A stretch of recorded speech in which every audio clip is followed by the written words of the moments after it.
A young African American visits his white girlfriend's parents for the weekend, where his simmering uneasiness about their reception of him eventually reaches a boiling point. This is from the 2017 movie Get Out. Warning: spoilers and creepy content ahead.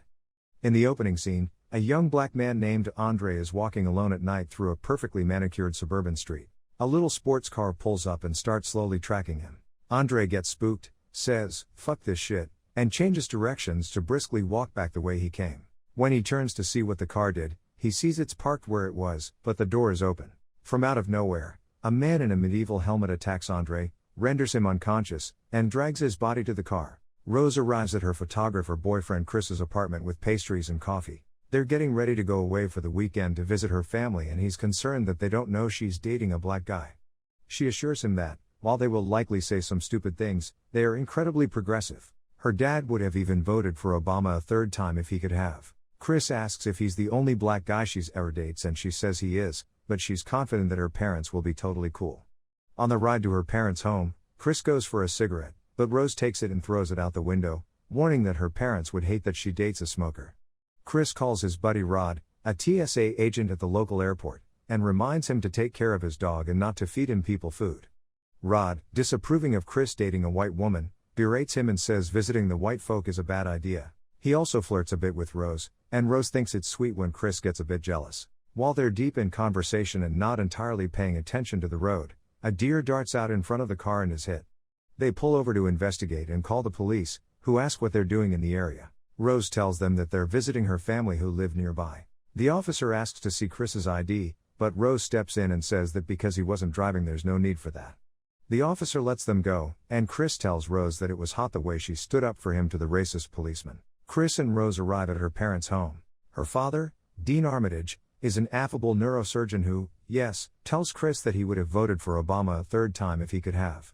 Her mother, Missy, is a strangely cold hypnotherapist. She offers to cure Chris of his nicotine addiction through hypnosis, but he doesn't feel cool with people tooling around in his head. The Armitages also have two on-site black helpers, Walter, the groundskeeper, and Georgina, the maid/housekeeper. Dean acknowledges that it looks bad, two wealthy white people having two helpers who are black, but they were hired to take care of his parents and Dean would have felt bad letting them go. There's definitely something off about both Walter and Georgina. They have a definite stiff Stepford artificial politeness about them. They also both speak using dated vernacular. Dean gives Chris a tour of the house and shows him old family photos. Dean claims that his father was a track runner who was beat out by Jesse Owens to compete in the 1936 Olympics in front of Hitler. And while that was sad for his dad, it was still great to have Hitler's Aryan idealism proven wrong. There are also photos of Rose's brother who will be joining them later. He's a surgeon like his dad, but he went through a rough patch. The family gets together for afternoon tea. Missy stirs her tea and lightly taps her spoon against the teacup 3 times, super important. Later, Missy asks about Chris's parents. Chris claims that his father left when he was young and his mother died after being hit by a car when he was 11.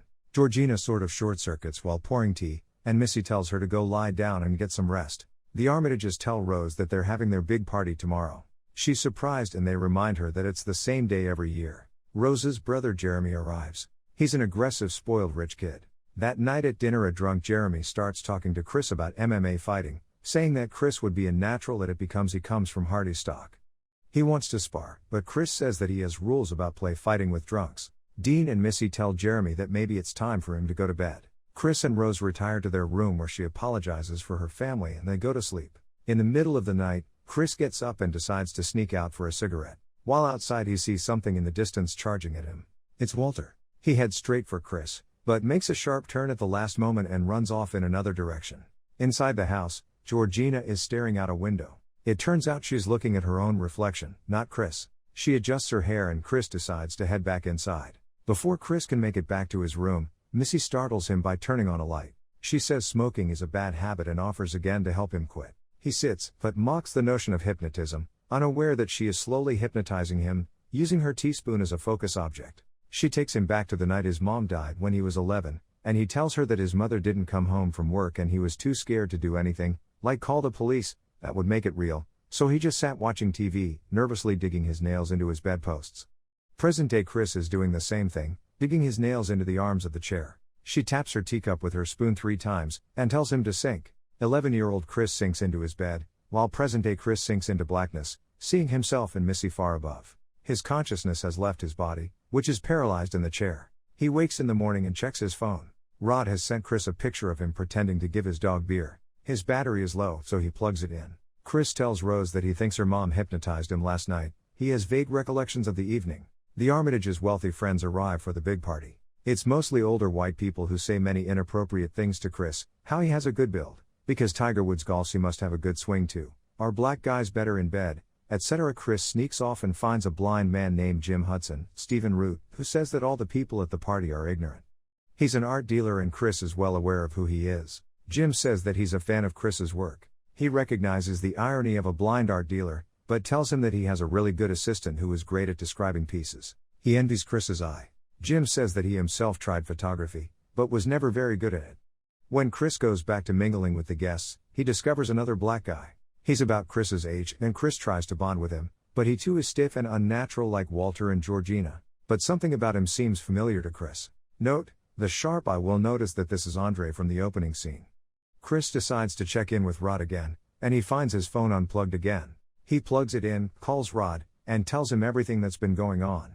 Rod warns him that white people love to have sex slaves and he needs to get out of there. Rose finds Chris and he tells her how weird everything is and that his phone was unplugged again. She tells him he's just being paranoid because he's in an uncomfortable situation. He agrees and she leaves. Rod tells Chris to take a picture of the black guy and he will see if he remembers him.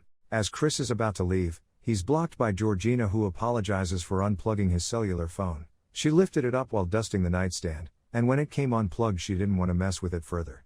He says that it's fine and that he didn't mean to rat her out. She doesn't understand. So he clarifies that he didn't mean to get her in trouble. She gets super weird and lets out a single tear while telling him that the Armitages treat her like family. Chris goes back outside and tries to discreetly take the familiar black man's picture with his cell phone, but has forgotten to turn off the flash. As soon as his phone flashes, the man changes. He goes from overly prim and proper to raving. His nose starts bleeding and he jumps at Chris telling him, "Get out. Get the fuck out while you still can." Rose is freaked out now too. She asks her dad what happened and he explains that the flash just caused the man to have a seizure. The man comes out and apologizes for upsetting everyone and says he must return home. Chris and Rose go for a walk and Chris tells her that he's sure he recognized the guy and that something strange is definitely going on. She agrees by saying that it did not seem like a seizure at all. Chris says that he'd really like to go home now. Rose reluctantly agrees. She says she will make up something to tell her parents. Back at the house, Dean is holding a silent auction with his guests, who hold up bingo cards to bid. Next to him is a picture of Chris. Jim Hudson wins the auction. The other guests all go home. Chris goes to pack his belongings and gets a call from Rod, who tells him that the guy in the picture is a guy they knew named Dre, who used to work at a movie theater but went missing some weeks ago. The phone battery dies. Chris notices that the closet door is open. He looks inside and finds a box filled with photos of Rose posed romantically with many other black guys. There are also photos of her with both Walter and Georgina, who don't at all resemble the robotic versions Chris has met. Apparently Chris isn't the first black guy Rose has been with after all. Rose returns and Chris says that he needs the keys to put their bags in the car. She looks for them in her purse as they make their way out of the house. Suddenly, Jeremy appears, blocking the front door. Dean and Missy are there too. Jeremy is ready to attack, but Missy and Dean tell him to calm down. Chris keeps telling Rose to get the keys. Missy and Dean tell Chris that they don't want him to leave. Chris asks for the keys again and Rose says, very calmly, "You know I can't give you the keys." Chris finally realizes that Rose too is in on whatever this is. Jeremy attacks Chris. Dean yells and Missy clinks the teaspoon on her glass causing Chris to sink back into the dark void again. Meanwhile, Rod keeps trying to call Chris, but it keeps going straight to voicemail. He looks up the picture of the guy in the photo and sees that he went missing some time ago, so he goes to the police. He tells a female officer that his boy was kidnapped by white folk to be a sex slave just like the missing guy in the picture. She calls in 2 more officers to listen to Rod's story. When he finishes, they all burst out laughing. Nobody will take him seriously. Chris wakes up to find himself strapped to a chair in front of a mounted deer head and an old TV set. He watches a video made by Dean's father that talks about immortality, etc. Chris sees that his fingernails have clawed through the leather arm of the chair and exposed the padding. The teacup and spoon appear on the screen again. Ting ting ting and he's out. Rod tries Chris's phone again and Rose answers. She lies by saying that Chris left 2 days ago and she's concerned about his whereabouts too. She claims that he left in a taxi or maybe an Uber. Rod tells her that he went to the police and she seems concerned. He starts to realize that something is wrong, so he tries to record the call, but when he starts talking to her again, she tells him she knows he has the hots for her. He tells her she's a crazy bitch and hangs up. Chris wakes up and Jim Hudson is on the screen. He tells Chris that they're going to swap brains. The other people at the party were all about being black, but Jim couldn't give less of a shit about that. What he really wants is to be able to see the world through Chris's eyes.